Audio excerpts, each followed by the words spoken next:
Добър ден и добре дошли на нашия канал Букет от нашите зеленчуци, село Лешниково. Работим си всеки ден, така. Питаме се да правим нещата горе-долу добри, колкото е възможно. Така, значи, занимаваме се с зеленчуково производство. Искам да ви покажа какво съм направил, как съм го направил и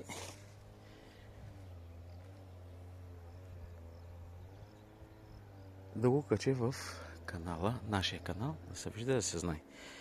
Значи горе-долу преди седмица се опитах да разсадя тиквичка. Това е тук тиквичка, обаче с големи препятствия. Най-напреди е тази градинка, ето където я виждате. Не беше подготвена, не беше изорана, не беше нагласена. След това пък започнаха едни гадни дъждове, където нещата са усложниха още повече. И така наречено ми прерасна разсада. Сега тук кученцето е доста прераснал разсад. Обаче, може би, тук вече нещата са минали в някакъв един по-добър аспект. За което наистина започвам да се радвам. Това са тук колко? 500 корена тиквичка. Тези са. Да, вече минава в по-добра форма.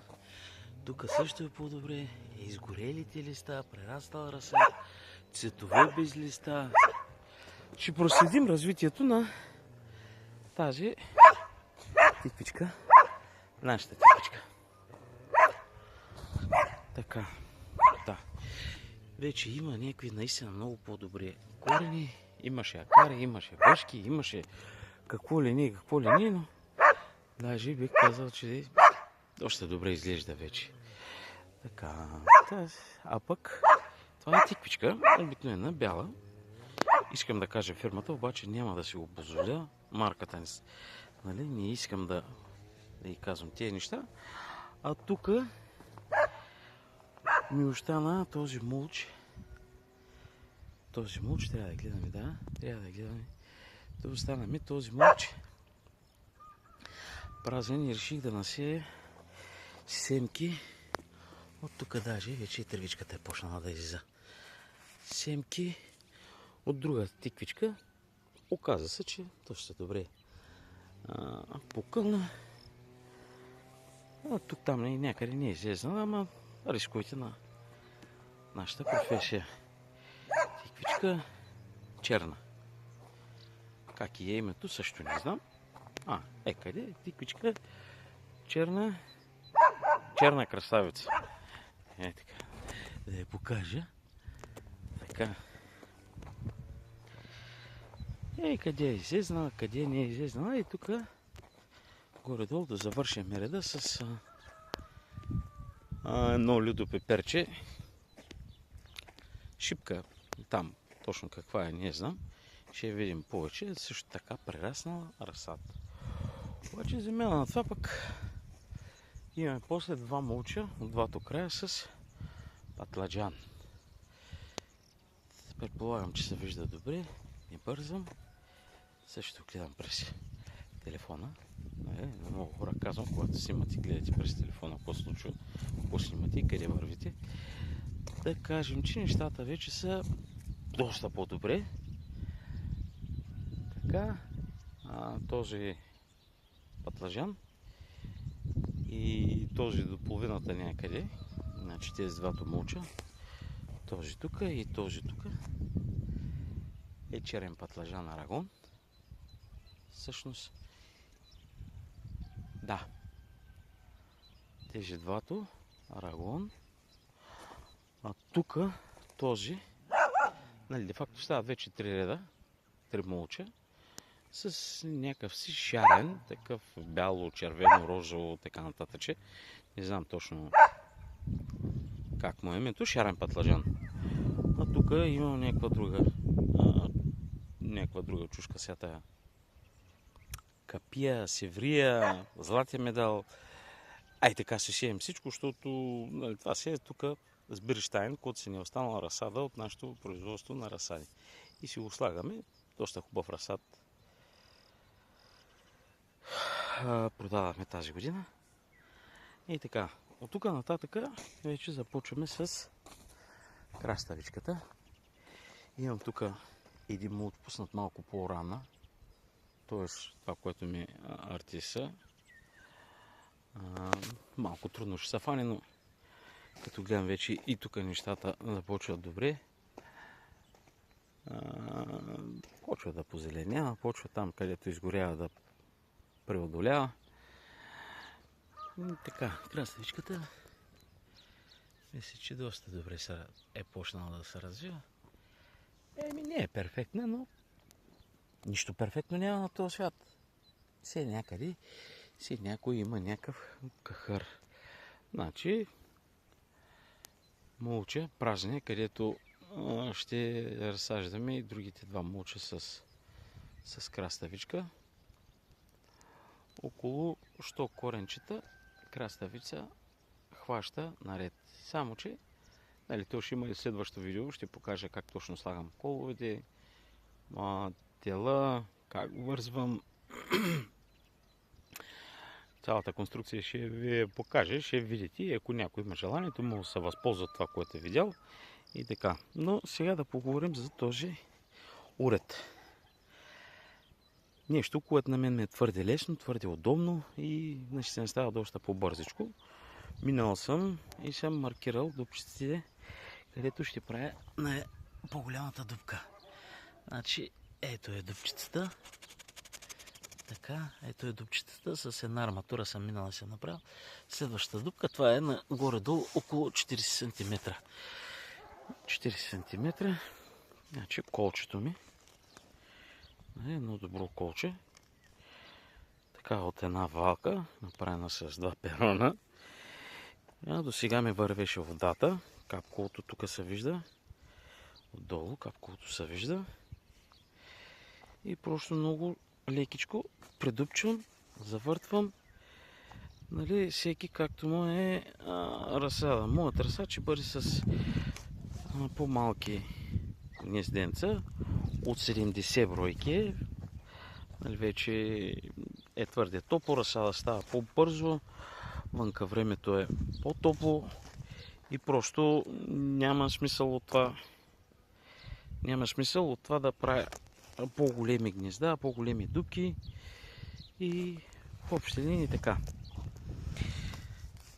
А и така, всеки кой както е намерил за добре и правилно, може да си направи в тях или на болето, или където му е удобно,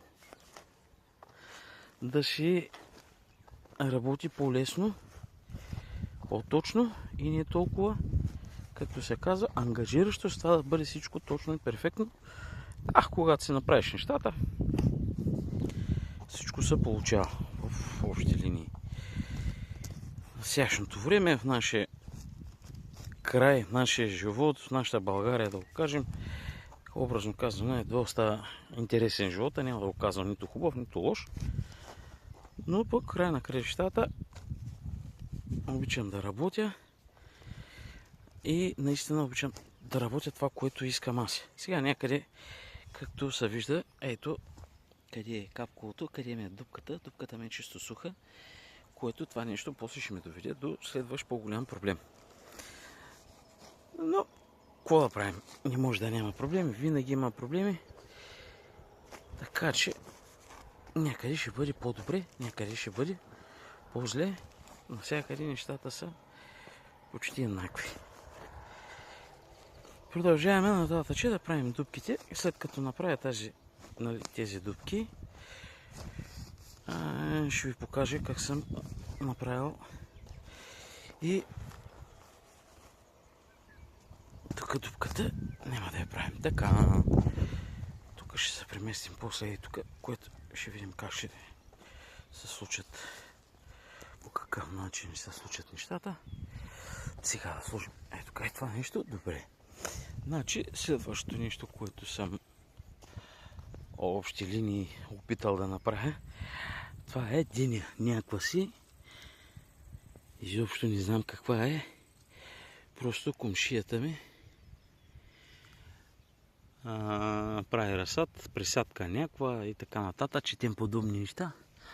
Аман заман вика ачка, вземе ето тук е тази карпуза, тази диня на присадка е много хубава.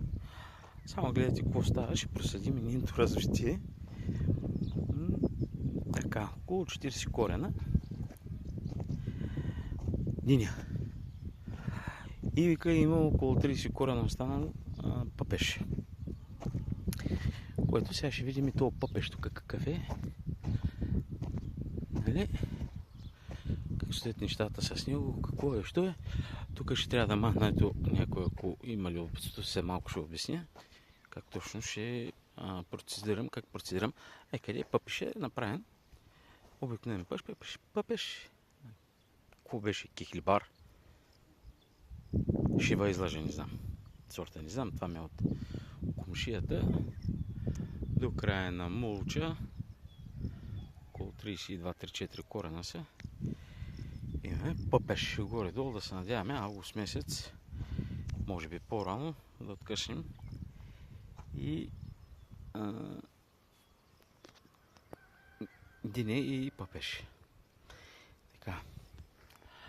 Дали сега да ви обясня, тук всичко е вече е започнал да буренясва, защото тревата ми идва в повече. Нямам времето. Доста препятствия имам в момента, които минавам в оранжериите с домата, колтучене, вързване, работа на корем. И тук го занимарихме малко, но най-вероятно утре ще ходя да взема бензин и ще се събира капковото, но това наричаме капково. Това е капково. Цялото е направено с капково напояване. Това са треви. Който не знае кое е, това са треви. Хубави, страхотни треви. Да. Тук този мъркуч, аз го наричам колекторен. Нали? Защото на него са сложени, както правят инфлуенсърите, така.